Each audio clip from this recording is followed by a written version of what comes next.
Hello viewers, welcome to my channel IITJ Olympiads and AP Physics with Ambarish. And today I have brought proof of a relation. In fact, in JEE Main 2021, in one of the papers, a result was asked, and this derivation will help you tackle that problem. So I'll be making a video to find out the relation between Young's modulus and bulk modulus, and then I'll be doing another video to find out the relationship between the Young's modulus and the shear modulus. And the question in JEE Main was to relate all these three moduli together, and we'll see that maybe in a later video. For now, I'm going to prove the relationship between the Young's modulus and the bulk modulus. So what I'm going to use is the superposition principle in elasticity. It's like a common sense principle. For small deformations you can always use superposition. What does the superposition principle say? The principle of superposition simply states that on a linear elastic structure. So what do we mean by linear elastic structure? You know that when you draw the stress strain graph, initially there is a proportional type of thing, and then there is fracture point and all those things happening. So linear elastic structure means where stress and strain are linearly proportional. So whenever we have a linear elastic structure, the combined effect of several loads acting simultaneously is equal to the algebraic sum of the effects of each load acting individually. Now what does that mean? Suppose I apply a force F1 and that produces a strain epsilon 1, let us say. Another force F2 produces a strain epsilon 2. So the net effect I can find out by simply algebraically adding epsilon 1 and epsilon 2. Okay. So what's the idea of the proof? So let's look at it. So let's say I have a cube and I'm applying forces on it. I've shown by a single arrow, but you can think of them as distributed forces. So applying a force F all over this face, and then I'm also applying the force F all over the face, the rear face. You can say the face in the direction of positive x-axis and the other face in the direction of negative x-axis. I'm applying a force F distributed over the entire face. Okay, and let's say the Young's modulus of the cube is, let us say, y. Young's modulus is y, and the Poisson's ratio for the cube is nu. And if I subject it to this longitudinal force F, what will happen? So because of this force, what will happen? This dimension is going to reduce, and because of Poisson's ratio, this dimension is going to increase. So these faces will bulge out and this face will go inside. So that's the standard theory, and so I can say that if I apply stress along the x direction, so I can say epsilon x will be equal to sigma x upon y, and that is simply equal to minus f upon L square y. Why? Because this is a compressive stress, so the length is going to decrease. That's why I have put a negative sign. Okay, minus f up, and L square is the area of this face, so stress becomes minus f by L square, and you divide that by Young's modulus, that becomes the strain, right? So this is the strain in the x direction. And what about the strain in the y and z direction? So you know that when you are compressing this side, it is going to be bulging out in the z direction and the y direction. And what will those strains be? It will be simply Poisson's ratio times the strain in the x direction, and negative sign goes away because these dimensions are going to increase. If you compress from this, the up down dimension will increase, and the front and back dimension will increase, and left right dimensions will decrease. Okay, so I hope this is clear so far, nothing complicated. So similarly, so epsilon y is minus nu times epsilon x. This is the result for epsilon y, and similarly for epsilon z, again minus nu times epsilon x, and that is nu f upon L square y. So these three equations must be clear by now. Okay, this is standard theory, nothing complicated so far. Now I have, let us say, the same cube, and now I am subjecting it to a pressure delta P on all the sides. Okay, subjected to a pressure delta P from all sides such that delta P is F by L square. Okay, so you put delta P from here, delta P from here, delta P, delta P, delta P, delta P. So how do we apply such a load? You can think of putting it in a piston cylinder arrangement and then pushing the piston so that from every direction the pressure is increased. Okay, and how much is delta P? I am deliberately choosing delta P is F by L square.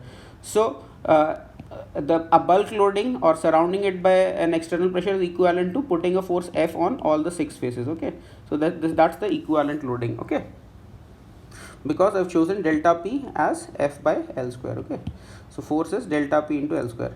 So now what will happen? Just because of x compression, this face will elongate and this face will elongate and this will elongate and this will elongate.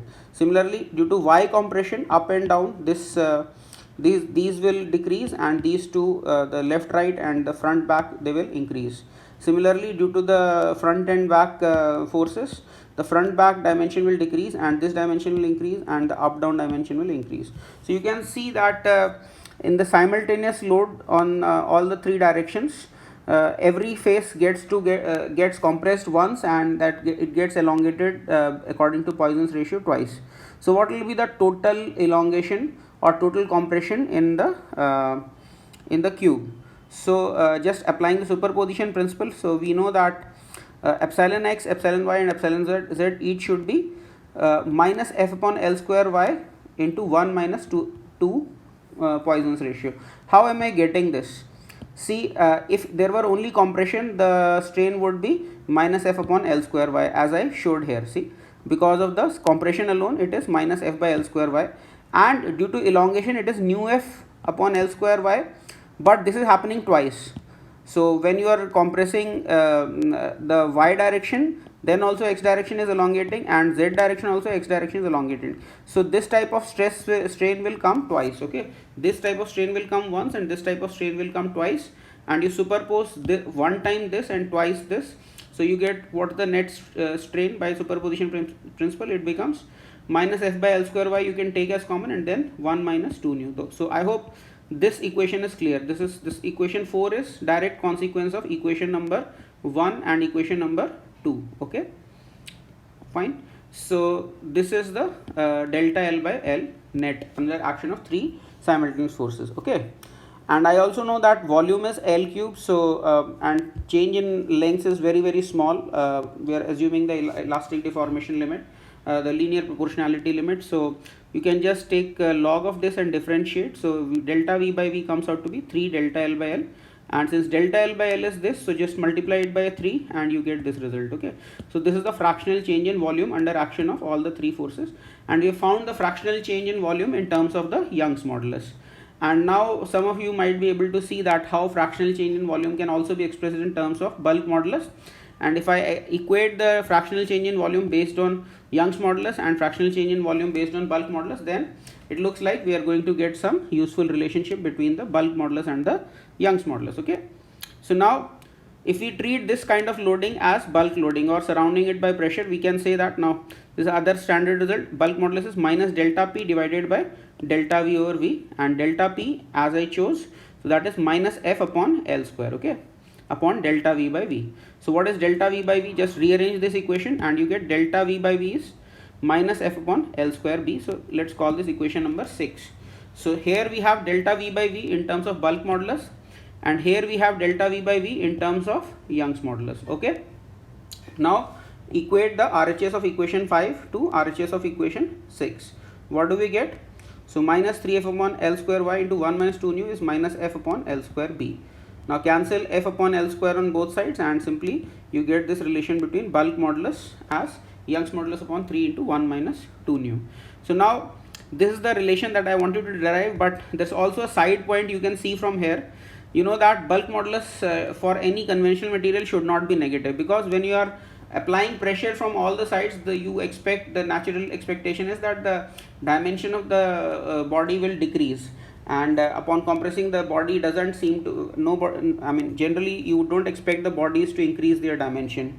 So that's why I can say that for conventional materials, nu should be 1 minus 2 nu should be positive, right? Otherwise bulk modulus will become negative, and that means what? The Poisson's ratio should be always less than 0.5. Now just a side point, these days some new kinds of materials are being researched, and artificially some new kinds of materials are being developed with some kind of special internal structure, where when you apply the compressive force, instead of getting compressed, their volume increases. But for JE purposes, we'll not get into the research kind of materials.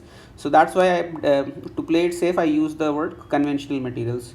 Okay, so that's the relationship I wanted to derive, and I hope you like this simple derivation of the relation between bulk modulus and Young's modulus. And if you did like this presentation, please do share this video in the study groups, WhatsApp study groups or Telegram study groups or Discord groups, wherever you might be part of, where students might benefit from this type of a video, and share it. And then if you have not subscribed to my channel, please do subscribe. That's the motivation that drives me to make new videos. So please do subscribe to my channel, and also ask your friends to subscribe to my channel, and do give it a thumbs up. That's